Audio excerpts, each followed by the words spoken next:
Hey there, guys. All right, today we are back with some more extra credits, continuing on with their extra history series on the defense of Poland.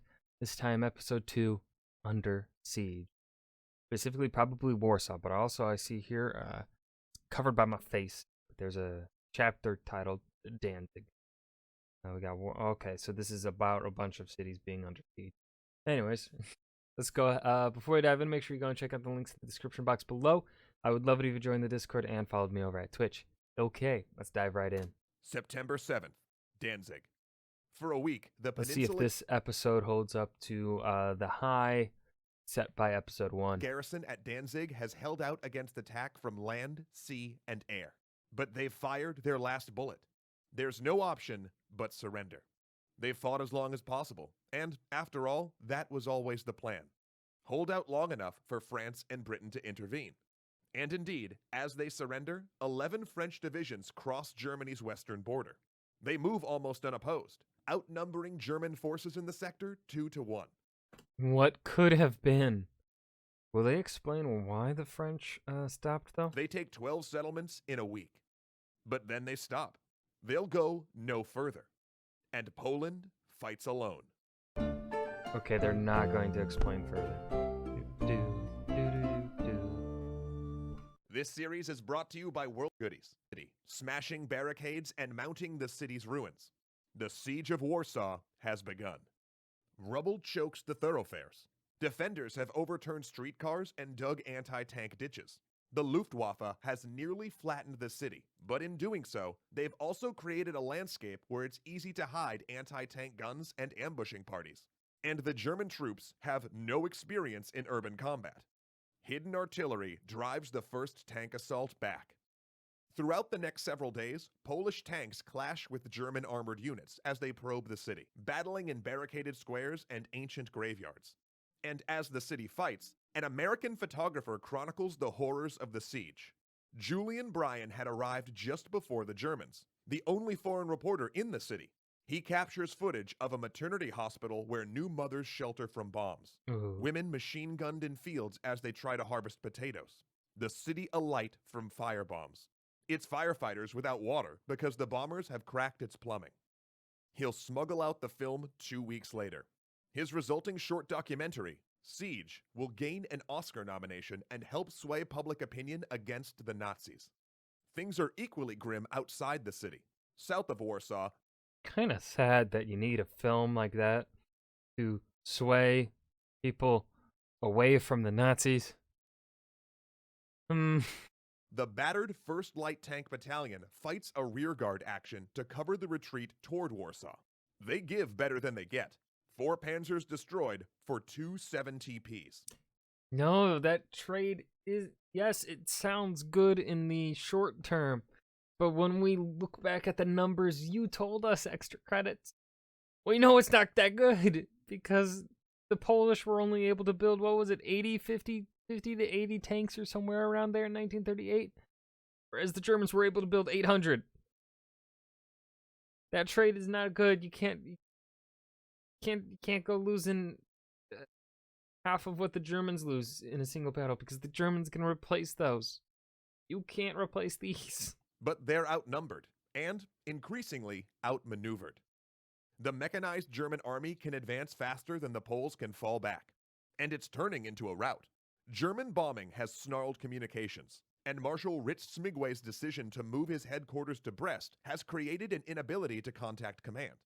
When units receive orders, it's like the generals don't even know where they are. And sometimes they receive 2 contradictory orders, one from Brest and one from Warsaw. Oh. Worse, the 1st Battalion has lost touch with its logistics company. It becomes impossible to repair one tank without cannibalizing another. And the constant moving and fighting means 7TPs break down at an alarming rate. Desperate crews siphon diesel from trucks and civilian vehicles to keep rolling. When that runs out, they use kerosene. It will ruin the engines long-term, but there's nothing long-term about this fight. Every decision is about surviving until tomorrow.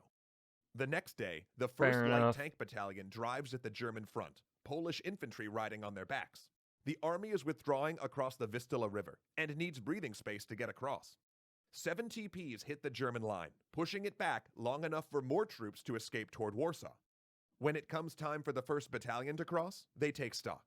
18 tanks lost in the last few days. Several others have so little fuel, the crews drive them into the river before crossing. A week before, the battalion had 49 7 TPs. Only 20 crossed the bridge to fight on. September 9th, Brest. Marshal Ritz Smigwe monitors reports at his new headquarters.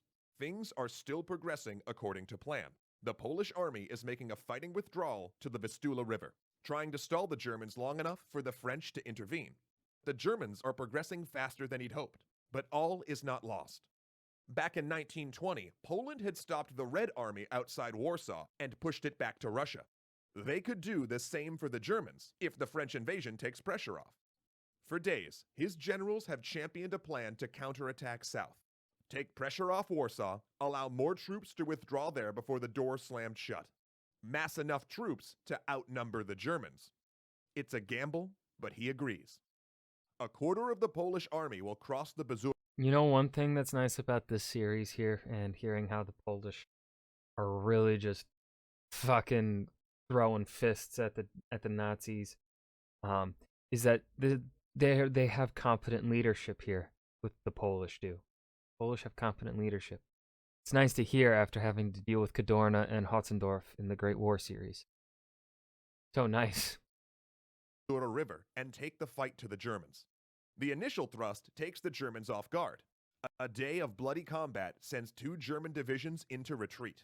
But this success is short-lived. Panzers withdraw from Warsaw to deal with this new Bezura pocket. German reserve troops flank the Poles. Within days, they've been pushed back to the river, and by September 16th, they've been encircled. Oh no. A quarter of the Polish army trapped in the Bezura pocket. Oh. Then, the final hammer blow falls. Soviet troops cross the eastern border. September 17th, eastern Poland. When Polish troops first encounter the Red Army, they believe the Soviets have come to help. Then, a rifle goes off. A Polish soldier falls. The Molotov-Ribbentrop Pact the week before was no mere non-aggression pact. It's suddenly clear. It included a secret protocol where Germany and the Soviet Union would carve up Eastern Europe if the borders changed, giving each a buffer state. With the invasion, the borders had changed, and the Soviets were here to take their due. Most Polish divisions have withdrawn west to fight the Germans around Warsaw. The few Polish troops in the east can do little to stop the Soviet onslaught. Poland is surrounded. The Romanian border, that night. Marshal Ritz Smigwe is now on his 3rd headquarters location, and he's preparing to evacuate yet again, this time across the border. The strategic situation is untenable. Poland can't fight the Germans in the west and the Soviets in the east, and he's just received word that the French aren't coming. They've gotten gun-shy. Britain had tried to send supplies through Romania, but Hitler used diplomatic pressure to impound them. British promises to bomb Germany never materialize. They're afraid of retaliation. So Ritz Smigwe broadcasts a new order: escape. All Polish forces are to attempt a breakout and cross the Romanian or Hungarian border. Poland would fall, but it would not surrender. They would reform the Polish army in France and continue fighting. Survival was their new objective. September 18th, the Bezura pocket. Polish troops, cut off for 8 days, reach the breaking point. The defensive line disintegrates. German infantry and armor rush through the gaps. The Bezura counteroffensive has drawn German forces away from Warsaw, but at a terrible cost. Nearly the entire Polish force is wiped out. A full quarter of the Polish army are now dead, wounded, or prisoners of war. A few units, unaware of the evacuation order, or seeing no other path open, manage to break out toward Warsaw. They trickle in, joining the defenders. Meanwhile, far to the southwest, the 1st Light Tank Company leads a desperate attack. They hope to smash through German lines and allow their comrades to reach the Romanian border. But the assault stalls. Within 3 days, they're surrounded, running out of ammunition, almost combat ineffective. They surrender. Anyone who can makes a last-minute dash for Romania.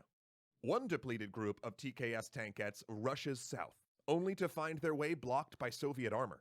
Without orders, they wheel and cross the Hungarian border instead. During another encounter, a few remaining 7 TPs driving for Hungary exchange fire with Soviet tanks. When it's clear they can't break through, the crews dismount and destroy their vehicles, slipping across on foot. Nice. Other units fight rearguard actions, giving their comrades time to escape. Among them is a TKS commander named Roman Orlik. He's just taken a position hidden in the trees on the crest of a hill when he sees panzers coming through the fields below. He's alone up here, the only tank in his company with a 20mm cannon. But he has surprise on his side. Firing from concealment, he holds 3 panzers, blunting the charge. Before the fighting is over, he'll destroy 10 more vehicles, becoming the only TKS ace of the war. But he will not reach the border. Instead, he and his company will defend Warsaw. September 28th. Respect. 10 days later, Warsaw is falling. After a punishing artillery I'm feeling bombardment, Orlik did not German survive. troops overwhelm the fortress on the city's southern flank. Food, water, and ammunition have nearly run out. And for almost 3 weeks, the Poles have repelled assault after assault. But the Germans have finally cracked the armor. At 2 p.m., the Polish commander orders the garrison to stand down. 40,000 have died in the city's defense. Fighting continues. Some cities hold out for a few more days. Troops situated on good defensive ground last another week. But combat finally ends on October 6th. The Germans and Soviets go about dividing the country, as per their agreement. 66,000 Polish soldiers are dead, and over 130,000 wounded. 750,000 are prisoners, many of whom will not live to see the end of the war, dying from mistreatment or Soviet execution programs. Civilian deaths are equal or higher. Poland had held out for 5 weeks while being invaded by 2 of the largest militaries on Earth, and it proved costlier than expected. 16,000 Germans have been killed, and twice as many wounded. The Poles had destroyed 674 tanks and 319 armored vehicles, with more damaged and needing repair. Meanwhile, Polish troops are making their way west. They escape from internment camps in Romania and Hungary, dressing in civilian clothing, dodging police, and slipping across borders. Tens of thousands make it to France and form an army. Polish troops will fight for the rest of the war. In France, the Middle East, Arnhem, and Monte Cassino. They'll enter Berlin with the Red Army. A Polish squadron, the 303rd, will claim more kills than any other in the Battle of Britain. And the same Polish tankers whose 7 TPs dueled panzers in 1939 would come ashore at Normandy in Sherman tanks. Meanwhile, in occupied Warsaw, resistance forces began building an underground army. Poland has fallen, but it is not defeated. Okay, so I'm assuming that means there's a 3rd episode to this series. I'm going with the assumption that the series will continue on, because I should check to see how many episodes are in a series before watching it, so that I know, like, if I'm coming up on the final episode. I forget to do that. So if there's a 3rd episode, I will be watching it. If there's not, there will be a new Extra History series. But that was the Defense of Poland Under Siege Extra History Episode 2 by Extra Credits. I really enjoyed this. This was a really good episode. I don't think it was as good as Episode 1. Episode 1 was a very good, solid start to this. This one carried the momentum, but it was more plateauy instead. It didn't dip down.